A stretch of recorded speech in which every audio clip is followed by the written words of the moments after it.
What's up, everybody? Geekipedia here. Welcome back for another video today.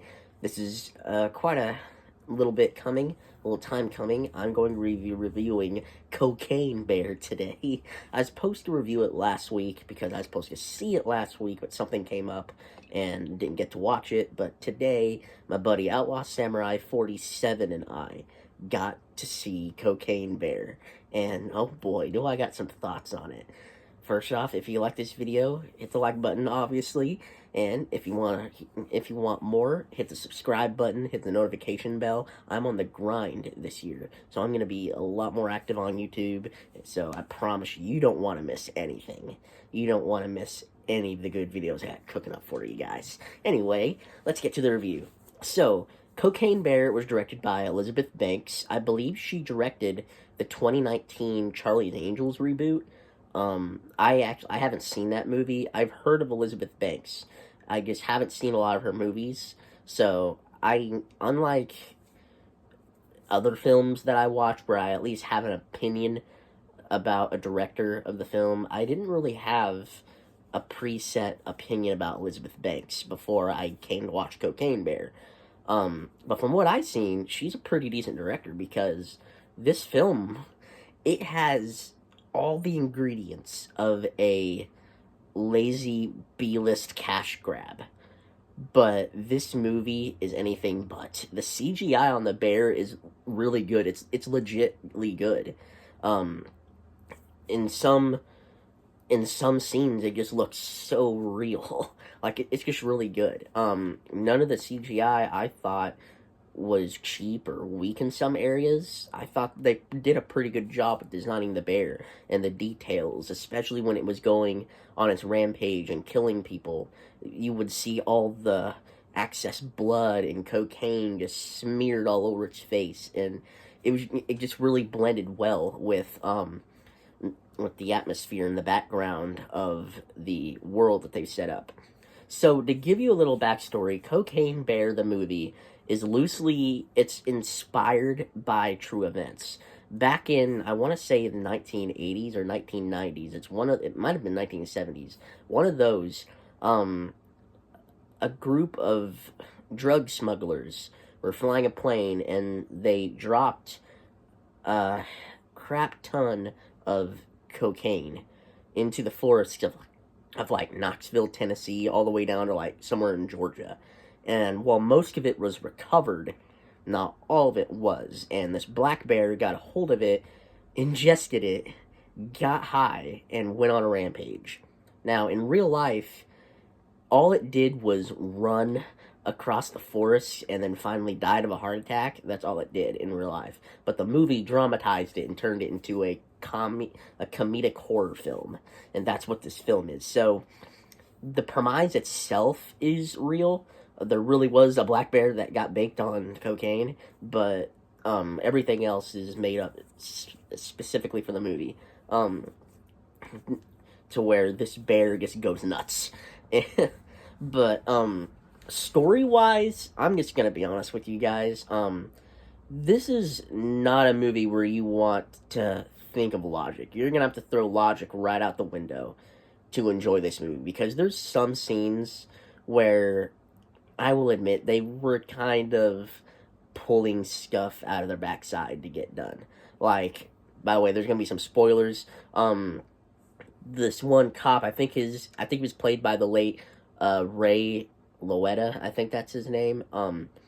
He had gotten on top of this gazebo, and it's really, really vague on how he got up there. The movie's pretty much he just got up there. That's just how it is. And, some characters get to some locations, like, super fast without explanation. It's just one of those that don't think too hard about it.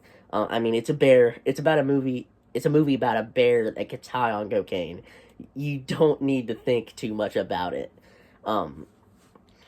So, what else? The acting was pretty good. While I don't think there was a set main character, the main one that gets much of the focus is played by Kerry Russell.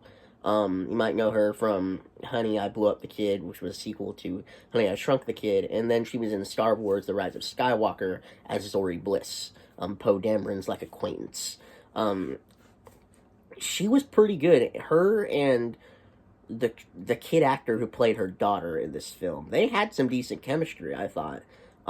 It wasn't like amazing, like Oscar worthy or anything, but it was believable enough where I could see them as a real life mother and daughter. Um, so for the most part, the acting was really good. My favorite performers were the two drug dealers that were sent by the one guy's father, who was like the kingpin, to get all the cocaine back. And the one guy, he just lost his wife, so he's just all throughout the movie, he just keeps having this emotional breakdown where he'll just start crying, just for without any like set off or anything. He's just really emotional. And you have the other guy who's like super serious and doesn't want to be there because it's more like a bore on his time. He's sitting there thinking, I'm gonna have to do this. And then they run into this teenager who him and his buddies were smoking the cocaine too, and he had hidden the cocaine somewhere, and they kind of kidnap him in a way. They make him go with them, and these three just have the best back and forth and the best chemistry at anybody in the movie. They're the best in this film. They get separated by the end of the film, and I wish they had stuck together, because I honestly, if this movie was just about those three trying to survive the cocaine bear, this would have been best comedy of the decade already, because they were the best part of this film. I loved them. Um, Pacing wise, it was a little slow in the beginning. Um, there's like a really long opening scene before we get to the title card, and it just kind of drags on a little bit. It begins with showing the drug smugglers throwing the cocaine into the forests. Then he jumps. Then it cuts to a news report revealing what happened after that jump. The cops are planning on looking for the cocaine. Then it cuts to these two hikers who first run into the cocaine bear, because we don't see the cocaine bear first discovering the cocaine. When we meet the bear, it's already high. Um, so we get to that, and then it slaughters the one hiker. It slaughters the other hiker later because they were husband and wife, but it slaughters the wife first, and then we get the title card. So then we get like another 10 minutes of a plot setup for all the characters, because it follows different subplots.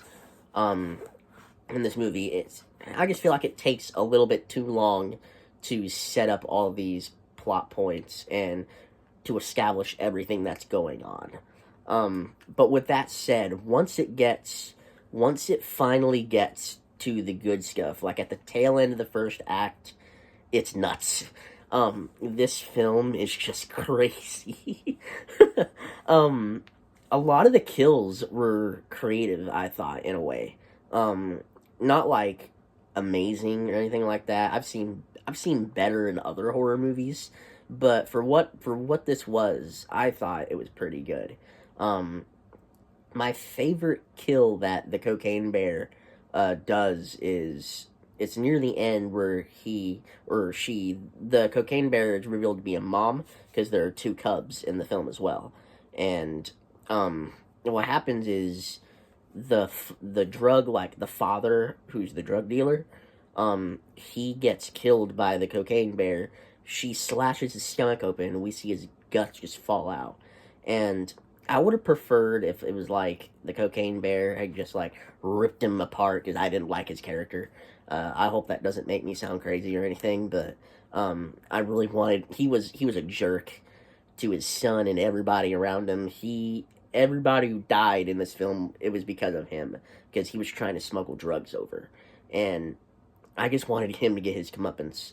But I feel like, too, with that said, a lot of the gore, some of it, they were trying to play safe a little too much. which if I were directing this, I would have just said hard R rating. Let's do this. It's we go big or go home. It's that sort of thing. And two, with a lot of the action and the violence and the gore, it's really tame at the beginning, but then it carries on.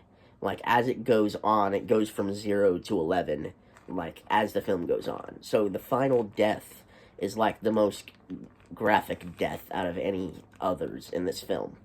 Going back to the beginning, where the husband and wife hikers, the wife, who is the first one to die, we don't see her get mauled. We just see her get dragged into, like, a little patch of brush by the bear, and we just hear her screaming while the bear is just, like, attacking her on top. So we don't really see what it's actually doing to her. We just know it based on the sounds that are being made and what little we can see. So, it's just stuff like that, where they were kind of trying too hard to play it safe by hiding it a little bit, but the further it went, the less they tried to hide it. Comedy-wise, I'm a little mixed on the comedy. Most of the comedy, while there are jokes in this film, most of the comedy that's played upon in this film is based on just the absurdity of this. They're basically playing into that it's just really hard to believe that a bear would actually get high on cocaine and just go nuts. And so a lot of the comedy is playing into that. But there are some pretty decent bits of comedy in this film. My other favorite character, the park ranger, she gets attacked by the cocaine bear, and she runs back and meets the other two teenagers at her, like, lodge, or her base of operations, I would say, and they had just gotten beaten up by the two drug lords. And they're talking, but they think they're talking about the same person, but the park ranger's talking about the bear, and they're talking about the drug lords. But they think they're talking about the same thing, and the park ranger, she's running around, and of course, she got bitten in her butt by the bear. And the one kid looks down at her and she's like, "What happened to you?" And the lady's like, "That guy took a chunk out of my ass." And that guy's like, "Holy cow, what's wrong with this dude?" And it's just stuff like that. It's just most of the humor landed. It was pretty good, but some of it was kind of cheesy. Then the one kid spots the bear outside, and the park ranger, she says, "When I say open that door, you open that door." And so she goes, "Open it," and the kid opens it, and there's this bear just sitting there. It's kind of looking at him funny, and she accidentally shoots the kid in the head. Like, we see his, like, brain and stuff, like, fall right out of him. Like, we just see him just drop dead. And I'm thinking, she told him to get out of her way, to be fair, but, yeah, it was crazy. But overall, it was a pretty good movie. Like I said, you gotta just turn off your brain to enjoy this film. If you do that and don't think too much about logic, you will have a good time with this movie. Is it perfect? Not really. There's some things I wish it could have gone better with, like how I said, with the pacing a little bit, and kind of going more on in and trying to hold back less on what they can do. Because I think it was R-rated R, but it felt like a lightly rated R, when I feel like with its premise and what it was trying to do, I think it would have benefited if it had done a little bit more. Like, if they tried to reach for that hard R a little bit more. So with that said, I gotta give this film a 7.5 out of 10. A decent watch. I think you'll have a good time with this movie. It's a good movie. You'll enjoy it. I'm definitely gonna be buying this when it comes out on Blu-ray, I'll say that. Which, speaking of which, today I purchased Dragon Ball Super Superhero. It came out on Blu-ray today, I believe, and I bought that at Walmart, and after this review, I'm going to be watching it again, because Outlaw Samurai and I watched that in the theaters as well when it came out. So might be doing a review on that one too. I'm trying to come up with, like, a schedule for film reviews that I want to do as I go, but I don't know if that would work because I'm also kind of that person where I would just rather go with the flow instead of like plan stuff out, which that's also kind of got me into like issues, especially with like schoolwork and stuff like that. But yeah, I'll probably be back later this week with another review on something. So with that said, this has been Geekopedia. I hope you liked this video. Remember, God loves you and I love you too. And I'll see you guys next time.